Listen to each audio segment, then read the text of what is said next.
L'Ukraine et la guerre ne sont pas arrêtées pendant la nuit. Le port de Mariupol, d'autres villes subissent un blocus, c'est-à-dire qu'ils n'ont ni eau, ni électricité, ni nourriture. Certes, il y a un début de corridor humanitaire qui va s'ouvrir, là on l'a appris tout à l'heure, mais Kiev est assiégé, bientôt affamé et bombardé. Où va-t-on et jusqu'où? Où s'arrête la folie de Poutine? Mais pourquoi la folie? Parce que c'est évidemment, il est la proie, ou il se laisse entraîner par un déséquilibre personnel. Vous avez vu sa fiche psychiatrique? C'est la première fois depuis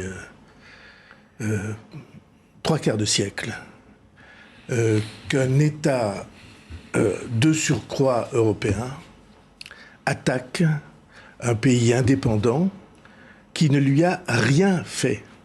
Pas un incident de frontière, pas un coup de feu, pas la moindre anicroche ni mise en cause.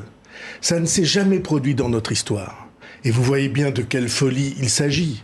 Alors, justement. Poutine poursuit un fantasme qui est un fantasme d'intégrisme nationaliste.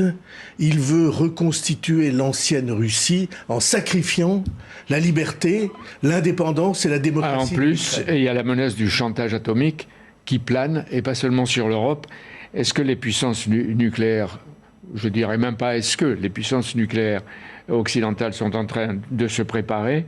Emmanuel Macron promet des mesures concrètes pour sécuriser les centrales nucléaires.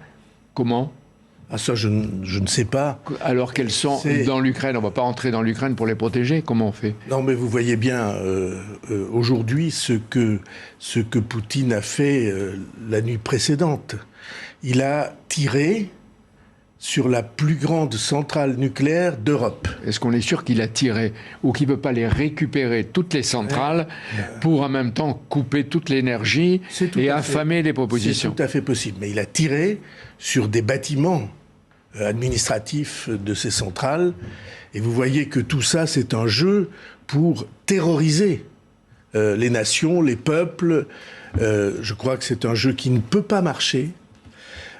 Pour moi, Poutine ne sacrifie pas seulement le peuple ukrainien, ni la démocratie ukrainienne, ni la démocratie en Europe, mais il sacrifie son propre peuple. Parce qu'au bout du chemin, qu'est-ce qu'il y a? Il y a des souffrances pour le peuple russe. Il y a des atteintes profondes à son économie, à ses exportations, à son équilibre budgétaire et monétaire. Et donc, la victime de Poutine, c'est le peuple. Dans un premier temps, après les Ukrainiens, c'est le peuple russe. Et dans un second temps, je crois qu'il sera lui-même victime de sa propre dérive.